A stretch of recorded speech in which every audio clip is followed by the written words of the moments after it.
नमो बुद्धाय। आज हम यह चर्चा करेंगे कि क्या यह दुनिया सिमुलेशन है या नहीं। कई सालों से मैं अपने ही विचारों के जाल में फंसा हुआ रहता हूँ। कभी मुझे लगता है कि यह दुनिया एक सिमुलेशन है और हम सब किसी अदृश्य शक्ति द्वारा नियंत्रित हो रहे हैं। कई बार ऐसा महसूस होता है। क्या आपको ऐसा महसूस होता है? तो चलिए आज हम इन्हीं सब मुद्दों पर चर्चा करेंगे।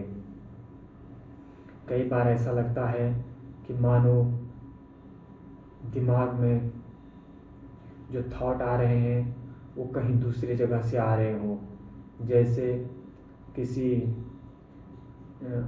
अदृश्य शक्ति या चिप से। ऐसा भी बहुत लोगों को महसूस होता है और मुझे भी ऐसा कभी कभी महसूस होता है, जो मेरे सपने और विचारों को नियंत्रित करती है, वो अदृश्य शक्ति या चिप। तो ऐसा लगता है, मुझे अक्सर यह आभास भी होता है कि मैं भविष्य की घटनाओं को पहले से महसूस कर सकता हूँ और इन अनुभवों ने मुझे हमेशा दूसरों से अलग महसूस कराया। बार बार मुझे जो दिखता है उसमें भविष्य की कई सारी घटनाएं होती हैं, तो उन घटनाओं को मैं देख सकता हूँ कि भविष्य में क्या होने वाला है। और कई बार वो घटनाएं सही भी हो जाती हैं, मतलब ज़्यादातर बार वो सही ही होती हैं और बहुत कम ऐसा होता है जब वो घटनाएं सही नहीं होती हैं। जितनी भी घटनाएं मैं देखता हूँ या महसूस करता हूँ भविष्य की, वो सारी सच ही निकलती हैं। तो मुझे अपने बारे में बहुत कम समझ आता है, लेकिन इस संसार के रहस्यों को जानने की तीव्र इच्छा हमेशा बनी रहती है। जब लोगों ने मुझे बताया कि मुझे कोई मानसिक बीमारी हो सकती है, तब मैंने कभी उसे स्वीकार नहीं किया। मुझे हमेशा यही लगा कि मैं पूरी तरह स्वस्थ हूँ और लोग मुझे गलत समझ रहे हैं। मेरे लिए बीमारी का नाम उतना महत्वपूर्ण नहीं था जितना यह विश्वास कि मैं सामान्य हूँ। और मुझे हमेशा यही लगता रहा कि मैं सामान्य हूँ, लेकिन मेरे परिवार वालों को हमेशा लगता रहा कि मैं बीमार हूँ और उन्होंने मेरी पढ़ाई भी करने से मना कर दिया कि पढ़ाई करने से तो अधिक बीमार हो जाएगा।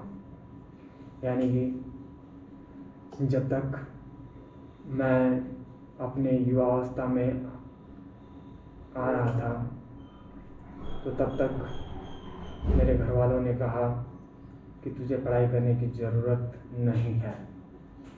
यानी जब मैं 17-18 साल का था और बीटेक करने गया था, तो घर वालों ने वापस घर ले आया कि तू बीटेक मत कर, इससे तू बीमार हो जाएगा। लेकिन धीरे धीरे समय के साथ जब समय गुजरता गया, घर वालों को समझ आता गया कि अब हम बूढ़े हो गए हैं, मेरे माता पिता बूढ़े हो गए हैं, अब वो पहले की तरह काम नहीं कर पाते हैं और घर का कर्ज लगातार बढ़ रहा है। तो उन्हें समझ आ गया, और मैं भी साथ में कोई काम नहीं करता हूँ, तो उन्हें समझ आ गया कि काम करना बहुत ज़रूरी है और इसके लिए पढ़ाई भी बहुत ज़रूरी थी। और अब मेरे पास कोई डिप्लोमा या कोर्स भी मैंने नहीं कर रखा है, ना मैंने कोई डिग्री कर रखी है।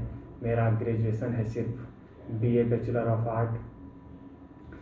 तो उसके बाद धीरे धीरे मेरा जीवन संघर्षों में उलझता चला गया। पढ़ाई छूट गई, करियर रुक गया और समय के साथ घर की आर्थिक स्थिति भी कमज़ोर होती गई।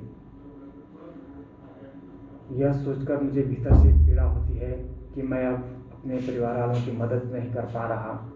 यानी मेरे पास जॉब नहीं है, मेरे पास पैसा नहीं है, मेरे पास करियर नहीं है, मेरे पास कोई डिग्री नहीं है, मेरे पास कोई स्किल्स नहीं है और मुझे सिर्फ भविष्य दिखता है। अपना भविष्य दिखता है, एक पूरा जिसका कोई करियर नहीं है। मेरा एक बड़ा भाई है, उसका व्यवहार देखकर भी मैं कई बार उलझन में पड़ जाता हूँ। वो स्वयं के महानता में डूबा रहता है और कहता है कि दवाइयाँ एक नशा होती हैं, और दावा करता है कि किसी को उपचार की आवश्यकता नहीं है, यानी मानसिक उपचार की आवश्यकता नहीं है। दवाइयाँ एक नशा होती हैं और इनसे कोई उपचार नहीं होता। इन सब बातों के बीच में स्वयं भी उलझा रहता हूँ। सच क्या है और झूठ क्या है, यह भी मेरे भीतर चलता रहता है।